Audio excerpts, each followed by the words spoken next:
Welcome back. Bulletin کا باقاعدہ آغاز کریں گے۔ خبر آپ کو دیں، آئینی ترامیم اور عدالتی اصلاحات کے حوالے سے حکومتی جماعتیں ایک پیج پر آ گئی ہیں، لیکن مولانا فضل الرحمان نے حکومت کا ساتھ دینے سے انکار کر دیا ہے۔ جے یو آئی فے نے آئینی عدالت کے بجائے خصوصی بینچ بنانے کی تجویز دے دی۔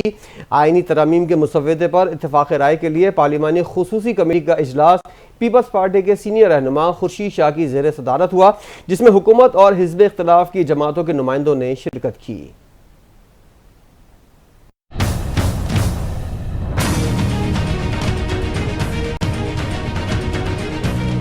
آئینی ترامیم کے معاملے پر حکومتی اتحادی جماعتیں ایک پیج پر آ گئیں، جبکہ جے یو آئی نے ساتھ دینے سے انکار کر دیا۔ آئینی ترامیم کے مسودے پر اتفاق رائے کے لیے پارلیمانی خصوصی کمیٹی کا اجلاس خورشید شاہ کی زیر صدارت ہوا، جس میں حکومت اور اپوزیشن جماعتوں کے نمائندوں نے شرکت کی۔ جے یو آئی نے آئینی ترامیم پر خصوصی کمیٹی کے اجلاس میں مجوزہ مسودہ پیش کرتے ہوئے آئینی عدالت پر حکومت کا ساتھ دینے سے انکار کر دیا اور آئینی عدالت کی جگہ بینچ تشکیل دینے کی تجویز دی۔ سینیٹر کامران مرتضیٰ نے کہا، پیپلز پارٹی اور جے یو آئی کے ڈرافٹ میں صرف آئینی عدالت اور بینچ کا فرق ہے۔ پیپلز پارٹی کے باقی ڈرافٹ پر ہمیں کوئی اعتراض نہیں۔ امید ہے جلد دونوں جماعتیں مشترکہ ڈرافٹ پر اتفاق کر لیں۔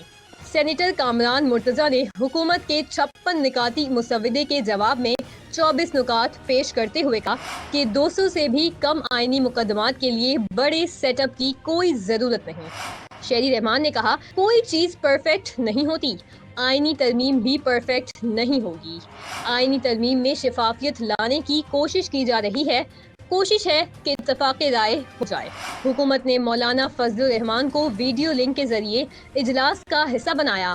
پی ٹی آئی رہنما اسد کیسل بھی ویڈیو لنک پر اجلاس میں شریک ہوئے۔ اپوزیشن لیڈر عمر ایوب نے اجلاس میں پی ٹی آئی کارکنوں کی گرفتاریوں کا شکوہ کیا، جس پر وزیر قانون اعظم نذیر تارڑ نے کہا، ابھی آئینی ترمیم پر تجویز دیں، یہ معاملہ بعد کا ہے۔ Chairman P T I barrister Gohar اور بیرسٹر علی ظفر نے بھی آئینی ترمیم کے حوالے سے اپنی تجاویز کمیٹی کے اجلاس میں پیش کی۔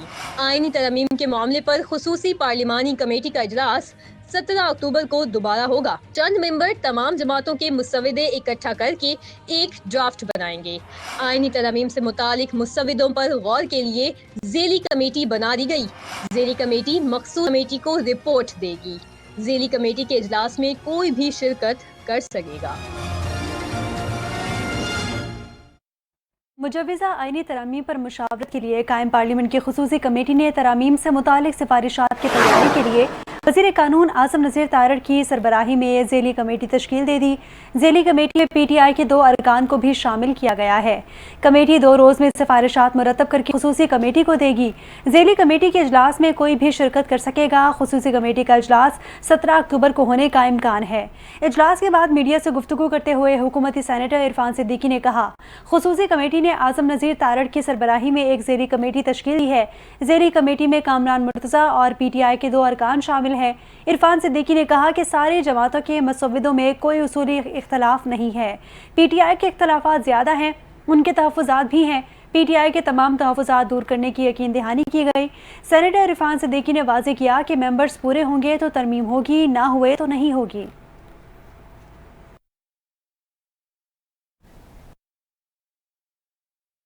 اور دوسری جانب تحریک انصاف نے آئینی ترامیم کا معاملہ 31 اکتوبر تک مؤخر کرنے کا مطالبہ کر دیا۔ پارلیمنٹ کی خصوصی کمیٹی کے اجلاس کا احوال سامنے آ گیا۔ عمر ایوب خان نے کہا کہ آئینی ترامیم پر ہمارے تحفظات دور کریں اور اعتماد ملیں۔ آئینی ترامیم پر مشاورت 31 اکتوبر کے بعد ہی ممکن ہوگی۔ ذرائع کا کہنا ہے کہ اپوزیشن لیڈر نے کہا کہ ہمارے ارکان اسمبلی کے گھروں پر غیر قانونی چھاپے مارے جا رہے ہیں۔ ارکان اسمبلی کے کاروبار کو زبردستی بند کروایا جا رہا ہے۔ بانی پی ٹی آئی سے ملاقات بھی نہیں ہو رہی۔ اپوزیشن لیڈر نے پی ٹی آئی ارکان اسمبلی کو ہراساں کرنے کا معاملہ بھی اٹھایا۔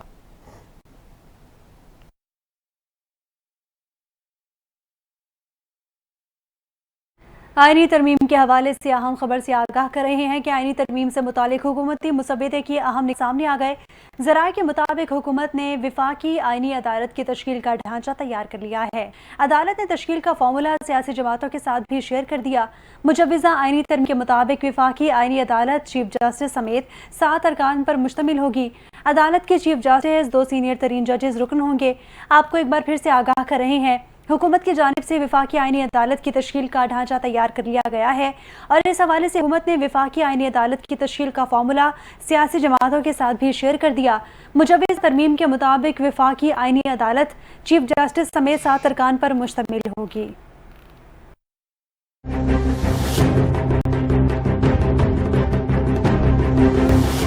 حکومت نے مجوزہ 26ویں آئینی ترمیم کا مسودہ سیاسی جماعتوں کے ساتھ شیئر کر دیا، جس میں کہا گیا ہے کہ سپریم کورٹ کے چیف جسٹس کا تقرر 8 رکنی پارلیمانی کمیٹی 3 سینئر ترین ججز میں سے کرے گی۔ حکومت کے مجوزہ آئینی ترمیم کے مسودے کے مطابق وفاقی اور صوبائی آئینی عدالتوں میں ججز کے تقرر کے لیے 7 رکنی آئینی کمیشن تشکیل دیا جائے گا۔ جج کی برطرفی کے لیے وفاقی آئینی کونسل قائم کی جائے گی۔ وفاقی آئینی عدالت کے جج کی ریٹائرمنٹ کی عمر 67 سال ہوگی۔ چیف جسٹس کی زیادہ سے زیادہ مدت 3 سال ہوگی۔ مسودے کے مطابق سپریم کورٹ کے سینئر ترین جج کو چیف جسٹس بنانے کی شک ختم کرنے کی تجویز دی گئی ہے۔ قومی اسمبلی کی 8 رکنی پارلیمانی کمیٹی سپریم کورٹ کے 3 سینئر ترین ججز میں سے ایک نام تجویز کرے گی۔ وزیر اعظم وہ نام صدر کو بھجوائیں گے جو اس کی منظوری دیں گے۔ پارلیمانی کمیٹی میں مختلف جماعتوں کی نمائندگی ان کے ارکان اسمبلی کے تناسب سے ہوگی۔ سپریم کورٹ کے ججز کی ریٹائرمنٹ کی عمر 65 سال ہی رکھنے کا فیصلہ کیا گیا ہے، جبکہ چیف جسٹس کی مدت 3 سال کر دی جائے گی۔ آئینی ترمیم کے ذریعے وفاقی آئینی عدالت اور 4 صوبائی آئینی عدالتیں تشکیل دی جائیں گی۔ وفاقی آئینی عدالت کے پہلے چیف جسٹس کا تقرر وزیر اعظم کی ایڈوائز پر صدر مملکت کریں گے، جبکہ اس عدالت کے اولین ججز کا تقرر صدر مملکت چیف جسٹس وفاقی آئینی عدالت کے مشورے سے کریں گے۔ مستقبل میں آئینی عدالت کے چیف جسٹس اور ججز کا تقرر 7 رکنی آئینی کمیشن کرے گا، جس میں وفاقی آئینی عدالت کے چیف جسٹس اور 2 سینئر ترین جج شامل ہوں گے۔ چیف جسٹس وفاقی آئینی عدالت کا نامزد کردہ ایک ریٹائرڈ جج، وفاقی وزیر قانون، attorney general, Pakistan bar council کا ایک نمائندہ بھی رکن ہوگا۔ آئینی ترمیم کے روح سے ہائی کورٹس کے ججز کی سالانہ کارکردگی رپورٹ مرتب ہوگی۔ خراب کارکردگی والے ججز کو بہتری کے لیے وقت دیا جائے گا۔ کارکردگی بہتر نہ ہونے پر ہائی کورٹ جج کے خلاف ریفرنس سپریم جوڈیشل کونسل کو بھجوایا جائے گا۔ سپریم کورٹ کے چیف جسٹس کو آئندہ چیف جسٹس پاکستان کے بجائے chief justice of supreme court کہا جائے گا۔ آرٹیکل 63A میں منحرف رکن کا ووٹ شمار کرنے کی شک شامل کی جا رہی ہے۔ آئینی ترمیم کے حوالے سے خبر دیں آپ کو، نون لیگ کا اعلیٰ سطح کا وفد کل آئینی ترمیم کے موجودہ مسودے پر ایم پاکستان کی قیادت کو اعتماد ملے گا۔ ذرائع کا کہنا ہے کہ نائب وزیر اعظم اسحاق ڈار کی سربراہی میں نون لیگ کا وفد کل ایم پاکستان کے مرکز بہادر آباد کا دورہ کرے گا۔ اسحاق ڈار کی سربراہی میں آنے والے حکومتی وفد میں وزیر منصوبہ بندی احسان اقبال، اسپیکر قومی اسمبلی سردار ایاز صادق، وزیر اعظم کے مشیر رانا ثناء اللہ اور خواجہ سعد رفیق شامل ہوں گے۔ ذرائع کا کہنا ہے کہ ایم نے آئینی ترمیم کی حمایت کے لیے ملک بھر سے بلدیاتی اداروں کے اختیارات کا مطالبہ کرتے ہوئے کہا ہے بلدیاتی اداروں کو با اختیار بنانے سے متعلق ایم کے مسودے کو بھی ترمیم کا حصہ بنایا جائے۔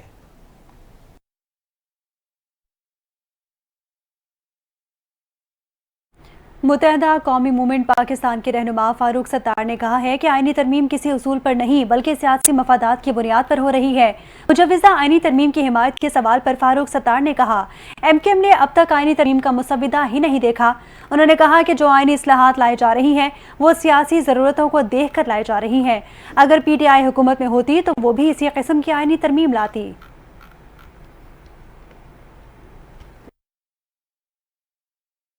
نون لیگ کے رہنما عرفان صدیقی کا کہنا ہے حکومت پیپلز پارٹی اور مولانا مسودے کے بہت قریب آ چکے ہیں۔ اپنی پریس کانفرنس میں مولانا فضل الرحمان مسودے سے مطمئن نظر آئے۔ 2-4 دن میں مسودے کو حتمی شکل دے دی جائے گی۔ مزید تفصیل رپورٹ دیکھیے۔